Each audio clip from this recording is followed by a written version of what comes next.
And if I ask you to give, don't think I don't give.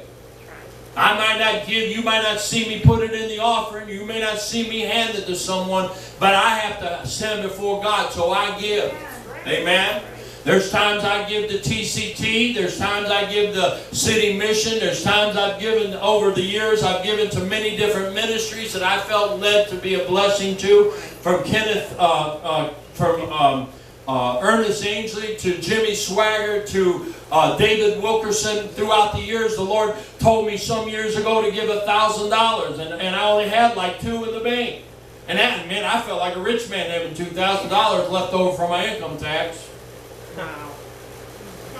And I felt the Lord tell me to give $1,000, and I said, well, who, Lord? And He wouldn't tell me. He never told me who. I said, well, if you don't tell me who, I'll divide it up amongst a bunch of others. So I gave 200 here, 200 there, 200 here, 100 here, 50 there, and I gave out $1,000. Amen.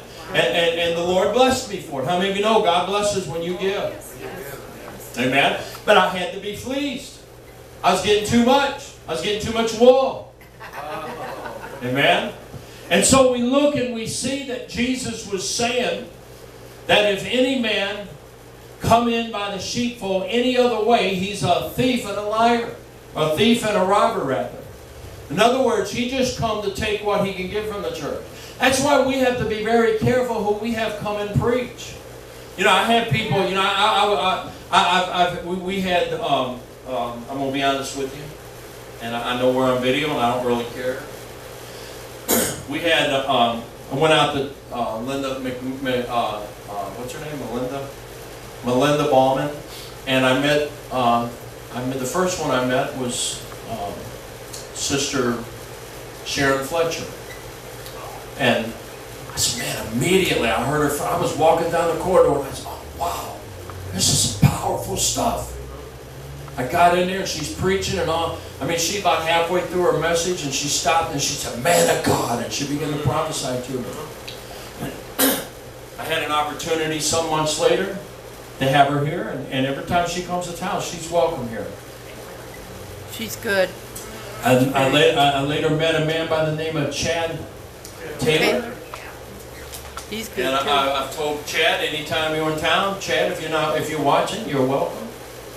Anytime Chad and Sharon is in town, they're welcome. They're welcome here. Amen. Because I know their heart.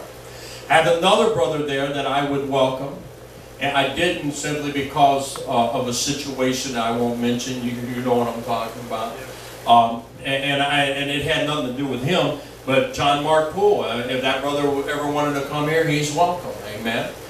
But I had another young man that was there, and she introduced me to him one day, and there was just something. My spirit didn't connect with him. And he come up and she said, this is Pastor Tim. Said he also likes to invite people over.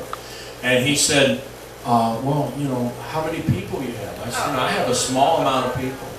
I said, I have less than, I have maybe 20 people.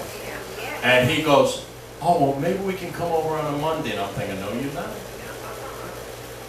You can't come on Sunday and you ain't coming on Monday. That's like a brother when we first got our church down on West 6. I needed some people to help me paint. And he told Brother Dick, he says, man, I don't want to paint, I want to preach. I told Brother Dick, I said, if he don't paint, he don't preach. There you go. And you know what? He never did preach. He ended up leaving the church maybe a few months later because he was rebellious, wanted to do his thing. Amen.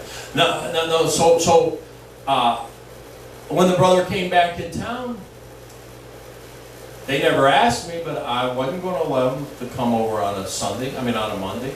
You can't come on a Sunday morning because you're hoping to get a better congregation somewhere else, and you're not welcome here. Yeah. Amen. See, hirelings. Now, I'm not saying this young man's not a man of God. I'm not saying that he, I'm just telling you my experience with him. Amen. That's my experience with him. And so I had a brother call years ago. He called Brother Gary, and Brother Gary told him he wasn't pastoring anymore, and he gave me my number. He's like, brother, we come on down. Man, we have some services. There's times we come in there, and I'll keep in mind, I've worked at the cable company until 8, 9 o'clock at night. And he's like, sometime we start a service, man, the Spirit of God move, we'll be there for 6 weeks. I'm thinking, you didn't come to my church for 6 weeks. I can't afford to take 1 week off of work, let alone 6 weeks. There you go. Amen. I'm not allowing somebody to come in and take over. Right. I'm not allowing someone to come in here and to fleece you. That's my job. Yes. I'm going to do the fleecing around here. I might have Brandon to handle the shearing part, but amen. What I'm trying to say, folks, is you're my responsibility. Amen. We're all Jesus' responsibility. And Jesus said, anyone that comes in any other way than by the door.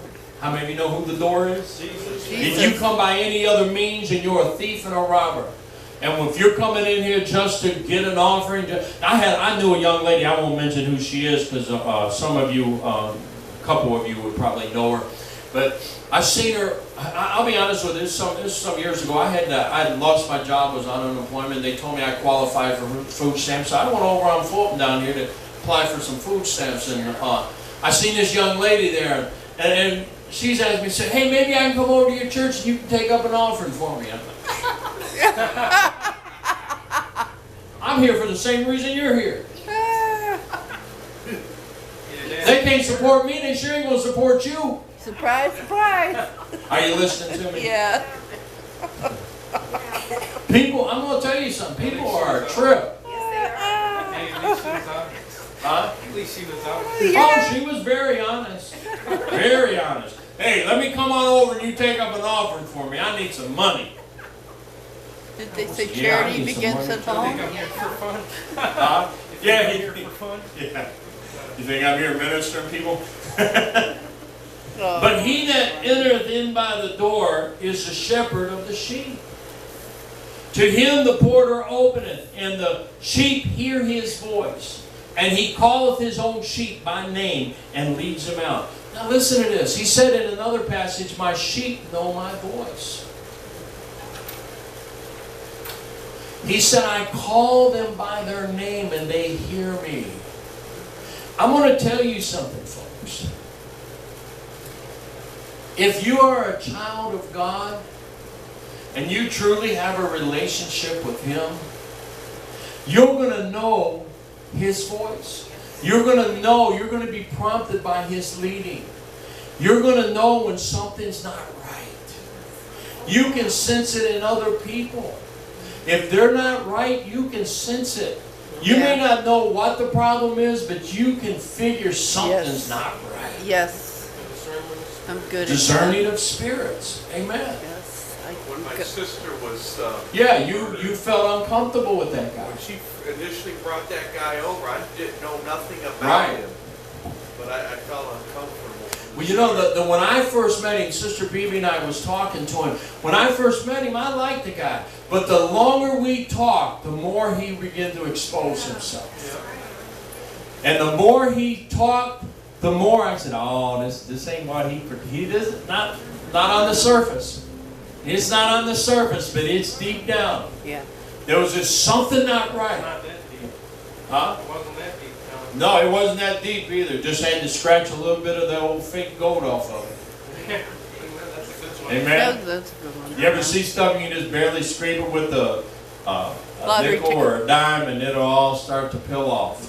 Lottery Yeah. tickets do that. What's that? Lottery tickets. Oh yeah, I was thinking the same thing. But I'm thinking like, you know, you've seen like little gold statues that has cheap gold plating. Just just rub it real hard or scratch it a little bit and it just peels right off. Didn't he talk about other religions? Oh yeah, yeah. He knew them all. Yeah, he had studied Islam and all that. But it says, I'm going to go back to that third verse. It says, and he calls his own sheep by name. He knows you by name. And I'm going to tell you something. If there's a couple people with the same name, he knows which one's which. That's the truth. Amen. Amen? I mean, you know, I might be talking about Brandon Crumley and another Brandon, which I don't know, any other Brandon, but if I'm talking about Brandon, I know which Brandon I'm talking about, but you may not know. You might say, well, which Brandon you talking about? Yeah. Amen? But he